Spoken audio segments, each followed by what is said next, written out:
So the Starks are my favorite family on Game of Thrones. Ned was the moral center of the first season at least. Robb and Jon were the kings of the North that inspired the stubborn northern men to follow them. Arya was the little faceless assassin that was never meant to be a fine lady. It's been a while since I trained. I can go and find the Master of Arms for you, my lady. He didn't beat the Hound. You did. I want to train with you. Bran was the three-eyed raven, or crow. Sansa had to go on me, and poor Rickon never got a chance to. But the one Stark I never really connected with was Catelyn Stark. I never really liked her, mainly because she irrationally hated my favorite, Jon Snow. It was not only irrational, but hypocritical. I understand that she did not know the truth of Jon Snow, but that was probably her fault as well. I'll get back to that later. But she admitted herself that she wasn't in love with Ned when he went off to Robert's rebellion. When my husband brought that baby home from the war, I couldn't bear to look at him. So I prayed to the gods. Take him away. Make him die. He got the pox. At that time, she married Ned because of duty. If you had watched my video on Game of Thrones house words, you would have known that the Tully house words were family, duty, honor. Catelyn was meant to marry Ned's older brother, Brandon Stark, and she was in love with him. When Littlefinger tried to fight Brandon so that he could win Catelyn begged Brandon not to kill Littlefinger. I understand you knew my brother Brandon as well. I still carry a token of his esteem, from navel to collarbone. Perhaps you chose the wrong man to duel with. Who's my lord? It was Catelyn Tully, a woman worth fighting for. I'm sure you'll agree. What Catelyn didn't know about Littlefinger is that he told everybody that he had sex with her before she could marry Brandon or Ned. But in reality, it was Lysa who came to his bed and slept with him. I think he died not knowing that. Brandon was killed along with his father, Rickard Stark, when they went to King's Landing to get back Lyanna Stark, who had been kidnapped by Rhaegar Targaryen. And Rhaegar's father, the Mad King of Viserys, burned them alive.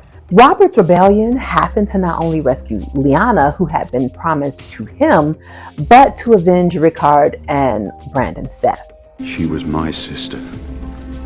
This is where she belongs. She belonged with me. In my dreams, I kill him every night. It's very soap opera-y, the way everyone wanted somebody who wanted somebody else. So Catelyn had just enough time to marry Ned and get knocked up by him before he went off to rescue his sister. He went off, fought a war, still wasn't able to save his sister, but brought back his bastard son because that was the kind of man he was. Catelyn hated Jon immediately before she even was in love with Ned because her jealousy wasn't about her love for Ned. It was about her fear that Jon could replace Robb. It wasn't unheard of for a bastard to be naturalized or whatever they called it. It just had to be a decree from the king, who was Ned's best friend. Now tell me, what is your name? Ramsay Snow? No, not Ramsay Snow. Open it. From this day until your last day, you are Ramsay Bolton. Ned had already named his two sons after his two best friends, Robert Baratheon and Jon Arryn. Despite the fact that Jon was a bastard, it was almost like he saw Jon and Robb as equals. Because they were equals. They were first cousins. They were Ned and Lyanna's sons. They would have been brought up like brothers anyway. Jon probably would have been living in Ned's house. It was very natural for Ned to treat Jon equal to Robb because in his eyes and in his heart, he was equal to Robb. Because he was equal to Robb. So if Ned wanted it, he could and most likely would get his son declared legitimate. Eventually, Catelyn fell in love with Ned and had many more children with him. Jon Snow got sick and she prayed to her gods to save him. So I prayed to all 7 gods. Let the boy live, and I'll love him. I'll be a mother to him. She promised she would love him if they saved him, but she broke her promise as soon as he was well. And I couldn't keep my promise. But the hypocrisy wasn't just about her jealousy of Jon Snow when she wasn't even in love with Ned yet. It was because she continued to love Brandon above all. I think that is why Bran is her favorite child. It's because she named him after Brandon. Do you know what? What?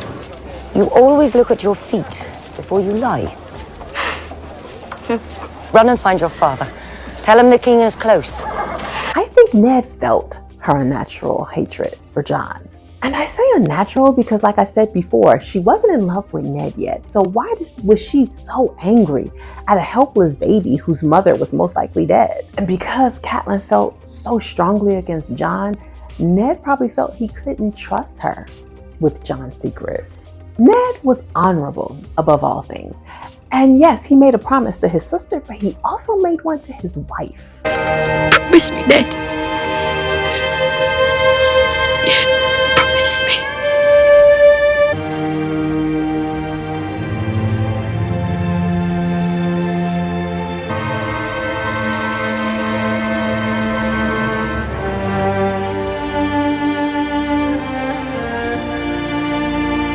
If he could trust that Catelyn wouldn't betray him, he would have told her the truth about Jon. But let's be real. She shouldn't have to have known that Jon wasn't Ned's actual son to show kindness to him. Catelyn fought hard and did everything she could to protect her children. And yet she couldn't find it in her heart to be kind to the boy that her own children loved and considered their brother. First lesson, sticking with the pointy end. I know which end to use.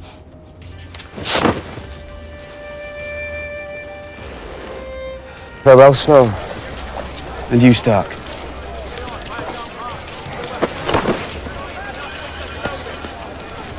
I wish I could be here when you wake up. I want you to leave. They loved Jon. Well, all except Sansa, who took on her mother's influence and was the only child who kept referring to Jon as her half-brother. I spent a lot of time thinking about what an ass I was to you. I wish I could change everything. We were children. I was awful, just admit it. You were occasionally awful. So yeah, I think Catelyn was a hypocrite for the way she treated Jon Snow. She was afraid for what his presence can mean for her children. To her, he was a threat. I'll ride to King's Landing. No. There must always be a Stark in Winterfell. We never should have left Winterfell. And despite her house words of family duty honor, she did not follow them when it came to Jon Snow. Because despite what she felt, he was family. And you are a Stark. You might not have my name, but you have my blood. It was her duty to care for him. Find you at the feast. Lady Stark thought it might insult the royal family to see the bastard in their midst. And she did not honor her family by turning her back on him. So, do you agree that Catelyn was a big, fat hypocrite? And everything that's happened since then, all this horror that's come to my family, it's all because I couldn't love a motherless child. Let me know in the comments below. Come back Saturday at 2 p.m. CST when I will have a live 1,000 subscriber celebration. Bring your questions for a Q&A, and there will be Harry Potter trivia. If you enjoy my videos, please support the channel by subscribing or donating through Ko-fi or Cash App. Or you can purchase merch related to my fantasy novel, or just buy my fantasy novel, The Fairy Princess. And let's continue the conversation in the Fairy Princess Facebook group. All links in the description. Thanks.